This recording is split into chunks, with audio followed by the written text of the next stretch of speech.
Welcome to north Chennai life style. இன்னைக்கு நம்ம சேனல்ல நார்த் சென்னையை கலக்கிட்டு இருக்கிற அட்லாப்பம் எப்படி செய்யறதுங்கிறத பார்க்க போறோம். ஃபர்ஸ்ட் இதுக்கு தேவையான பொருட்கள்: ரவை 150 கிராம், சர்க்கரை 250 கிராம், நாட்டு சர்க்கரை கூட எடுத்துக்கலாம், பச்சரிசி மாவு 250 கிராம், 50 கிராம் உரிச்ச நிலக்கடலை, 50 கிராம் கடலை பருப்பு, தேங்காய் இந்த மாதிரி சின்ன சின்னதாக கொஞ்சம் கட் பண்ணி எடுத்துக்கோங்க. அதே மாதிரி கொஞ்சம் மீடியம் சைஸில் கட் பண்ணி எடுத்துக்கோங்க. அதுக்கப்புறம் 3 முட்டை. இந்த அட்லாப்பம் வந்து நம்ம காலையில் டிஃபனாகவும் செஞ்சு சாப்பிட்டுக்கலாம், சாயங்கால டிஃபனாகவும் நம்ம செஞ்சு சாப்பிட்டுக்கலாம். ரொம்ப ஃபில்லிங்காக இருக்கும். இன்னைக்கு 3 பேருக்கு எப்படி செய்யறதுங்கிறத நான் காமிக்க போகிறேன். ஃபர்ஸ்ட் ஒரு பவுலில் வந்துட்டு 2 கப் அரிசி மாவு சேர்த்துக்கோங்க. அரிசி மாவு தான் அட்லாப்பத்தோட மெயின் இன்க்ரீடியன்ட். இது வந்து 2 சட்டி வச்சு ஒரு சட்டியில வந்து மணல் போட்டு அதை வந்து சூடாக்கி அதுல வந்துட்டு தட்டுல வந்து அந்த மாவை ஊற்றி சூடு பண்ணி இன்னொரு சட்டியில வந்துட்டு அடுப்பு கறி சேர்த்து செய்வாங்க. இன்னைக்கு வீட்லயே உப்பு வச்சு எப்படி செய்யுது அப்படிங்கறத உங்களுக்கு நான் செஞ்சு காமிக்கிறேன். வீடியோவை ஃபுல்லா பாருங்க. அரிசி மாவுல வந்து நம்ம வந்து எடுத்து வச்சிருக்கிற ரவையை சேர்த்துட்டு அதுக்கப்புறம் வந்துட்டு சர்க்கரையை வந்து நம்ம சேர்த்துக்கிறோம். சர்க்கரை வந்து உங்களுக்கு எவ்வளவு இனிப்பு தேவையோ அந்த அளவுக்கு நீங்க வந்துட்டு சேர்த்துக்கோங்க. நான் வந்து எடுத்து வச்சிருக்கிறதுல பாதி சேர்த்திருக்கேன். அதுக்கப்புறம் ஒரு பேன்ல 1 டேபிள் ஸ்பூன் நெய் விட்டு நல்லா அதை உருக்கிக்கோங்க. எண்ணெய் கூட நீங்க யூஸ் பண்ணிக்கலாம். இது கூட வந்துட்டு நம்ம எடுத்து வச்சிருக்கிற கடலை பருப்பை நல்லா வறுத்து எடுத்துக்கலாம். அதோட பச்சை ஸ்மெல் போற வரைக்கும் நல்லா இந்த நெய்யில வந்துட்டு அதை வந்து வறுத்து எடுத்துக்கோங்க. இந்த மாதிரி நம்ம வறுத்து அதுல சேர்த்துக்கிறனால வந்துட்டு அட்லாப்பத்தோட சுவையே வந்துட்டு நல்லா இருக்கும். நம்ம வந்து அதை சாப்பிடும் போது இந்த எண்ணெயில வறுத்த நெய்யில வறுத்த இந்த கடலை பருப்பு கடிப்படை போது ரொம்ப கிறிஸ்பியா ரொம்ப டேஸ்டாவும் இருக்கும். இது கூட நம்ம எடுத்து வச்சிருக்கிற நிலக்கடலை, சின்ன சின்னதா கட் பண்ணி வச்சிருக்கிற தேங்காய் எல்லாத்தையும் சேர்த்து வறுத்து எடுத்துக்கோங்க. நம்ம இந்த அட்லாப்பத்துல சேர்க்கிற எல்லா பொருளுமே பார்த்தீங்கன்னா ரொம்ப சத்தான பொருள். இந்த சத்தான பொருள் வந்து நம்ம சேர்க்கறனால வந்து சின்னவங்களை இருந்து வயசானவங்க வரைக்கும் இந்த அட்லாப்பத்தை வந்து சாப்பிடலாம். இது வந்து ஒரு பழமையான உணவு. இதெல்லாம் அந்த காலத்திலே வந்துட்டு செஞ்சு சாப்பிட்ட உணவு. கொஞ்ச நேரம் வந்துட்டு இதை வந்து ஆற விடுங்க. ஆற விட்டதுக்கு அப்புறமா நம்ம வந்து மாவு, சர்க்கரை, ரவை போட்டு வச்சுக்கோல அது கூட இதை வந்து சேர்த்துக்கோங்க.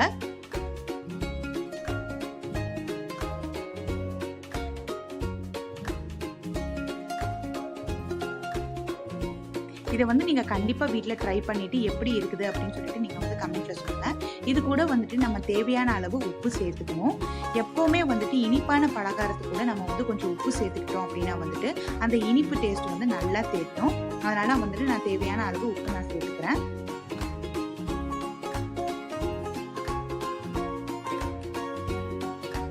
இது கூட வந்துட்டு கொஞ்சம் கொஞ்சமா தண்ணி சேர்த்து நம்ம வந்துட்டு தோசை மாவு பதத்துக்கு கொண்டு வரணும். ரொம்ப தண்ணி ஊற்றிடாதீங்க. ரொம்ப தண்ணியா இருந்துச்சுன்னா வந்துட்டு ஆப்பம் வந்துட்டு நல்லா வராது. அதனால கொஞ்சம் கொஞ்சமா தண்ணி ஊற்றி நம்ம வந்துட்டு இந்த மாதிரி வந்து கலந்துக்கிட்டே இருக்கணும். அதே சமயம் வந்துட்டு கெட்டியாவும் இருக்கக்கூடாது, எடுத்து ஊத்துறதுக்கு வராது.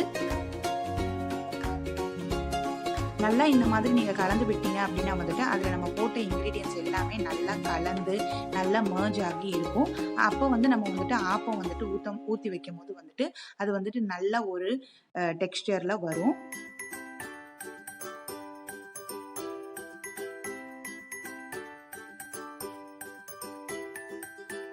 இது வந்துட்டு செய்யறதுக்கு வந்து ரொம்ப ஈஸியான மெத்தட் தான், ரொம்ப கஷ்டமாலாம் இருக்காது. பாருங்க, இந்த அளவுக்கு நம்ம வந்துட்டு அந்த மாவை வந்துட்டு கரைச்சுக்கணும்.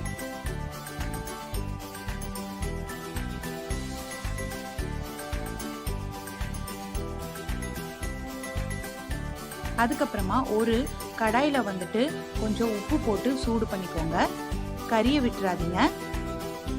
லோ ஃப்ளேம்ல வச்சுட்டு அந்த உப்பை வந்து நல்லா சூடுபடுத்திக்கோங்க. நான் இன்னைக்கு டாடா சால்ட் தான் எடுத்திருக்கேன்.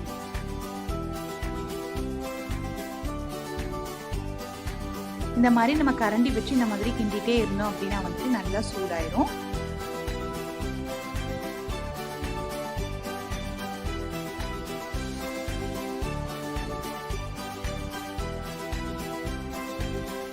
இந்த சூடான உப்புக்குள்ள வந்துட்டு நம்ம வந்துட்டு இந்த மாதிரி ஒரு ஸ்டாண்ட் பிளேட் வைக்கணும். இந்த ஸ்டாண்ட் பிளேட்ல தான் நம்ம வந்துட்டு நம்மளோட மாவை வந்து ஒரு தட்டுல ஊற்றி நம்ம வைக்க போறோம். ஸோ இந்த மாதிரி உங்களுக்கு வந்து ஸ்டாண்ட் பிளேட் வந்து ஏதாச்சும் இருந்துச்சு அப்படின்னா வந்துட்டு அதை வந்துட்டு அந்த உப்பு வச்சிருக்கோம்ல சூடு பண்ணி அதுல வந்துட்டு அதை வந்து வைக்கணும். இந்த மாதிரி வச்சுக்கோங்க.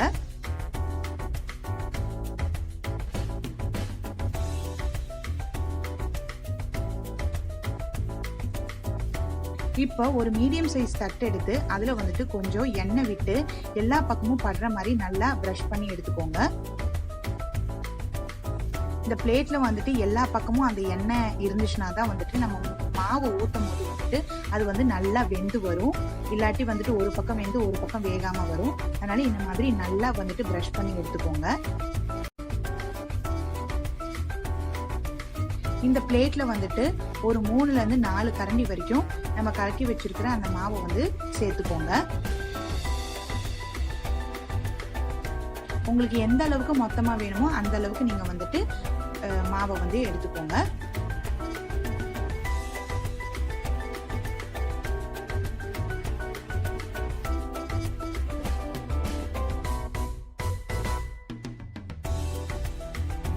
இது கூட வந்துட்டு நம்ம வந்துட்டு முட்டையை உடைச்சு ஊற்றணும். முட்டையை உடைச்சு ஊற்றி நம்ம வந்துட்டு கலக்கி விட்டுறக்கூடாது. அது வந்து இந்த மாவு மேலே நல்லா மிதக்கிற மாதிரி வந்து நம்ம வந்துட்டு அதை வந்துட்டு ஸ்பூன் வச்சு நம்ம வந்துட்டு லைட்டாக வந்துட்டு கலக்கி விடணும். அதுக்குள்ளே வந்துட்டு அந்த மாவுக்குள்ளே கலந்தோ இல்லை அந்த மாவுக்குள்ளே முக்கி போகிற மாதிரி பண்ணாமல் லைட்டாக மேலே வந்துட்டு அது வந்து மிதக்கிற மாதிரி வந்துட்டு நீங்கள் வந்து கலக்கி விடுங்க. அதுக்கப்புறம் தான் வந்து வெந்து வரும்போது வந்துட்டு உங்களுக்கு வந்து பார்க்குறதுக்கே வந்துட்டு அவ்வளோ அழகாக இருக்கும், கலர்ஃபுல்லாகவும் இருக்கும்.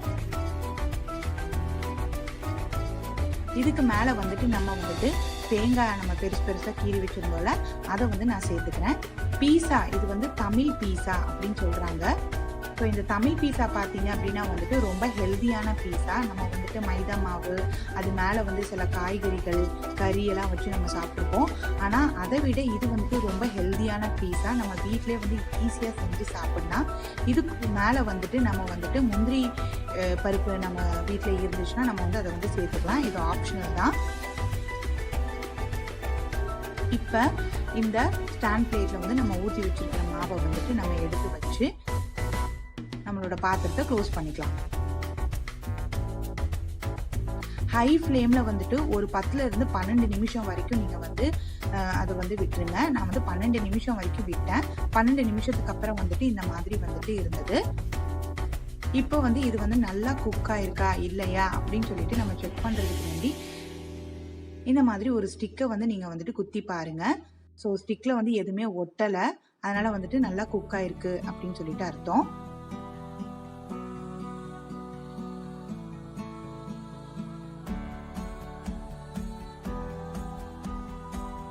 நல்லா வெந்துருச்சு. அந்த முட்டையெல்லாம் பாருங்க நல்லா வெந்து அந்த முந்திரி பருப்பெல்லாம் அதுக்குள்ள போய் நல்லா அந்த தேங்காவும் அதுக்குள்ள போய் மாவும் நல்லா வெந்து வந்திருக்கு. இதை வந்துட்டு கொஞ்ச நேரம் வந்துட்டு ஆற விடுங்க, ரொம்ப ஆற விட்டுறாதீங்க. இந்த பலகாரத்தை நம்ம வந்து கொஞ்சம் சூடா சாப்பிட்டாதான் ரொம்ப டேஸ்டா இருக்கும். நார்த் சென்னையிலே ரொம்ப ஃபேமஸான இந்த ஃபுட்டு. எங்க வேணாலும் வந்து இதை வந்து வாங்கி சாப்பிடலாம். இதை வந்து இந்த மாதிரி வந்து அந்த தட்டுல வந்து கத்தி வச்சு எடுத்து ஒரு சர்விங் பிளேட்டுக்கு நம்ம மாத்திக்கலாம். பாருங்க, சுவையான சத்தான அட்லாப்பம் ரெடி. எங்களோட வீடியோ உங்களுக்கு பிடிச்சிருந்துச்சுன்னா லைக் பண்ணுங்க, கமெண்ட் பண்ணுங்க, ஷேர் பண்ணுங்க அண்ட் மறக்காம சப்ஸ்கிரைப் பண்ணுங்க. இன்னொரு வீடியோல உங்களை சந்திக்கிறேன். பாய்.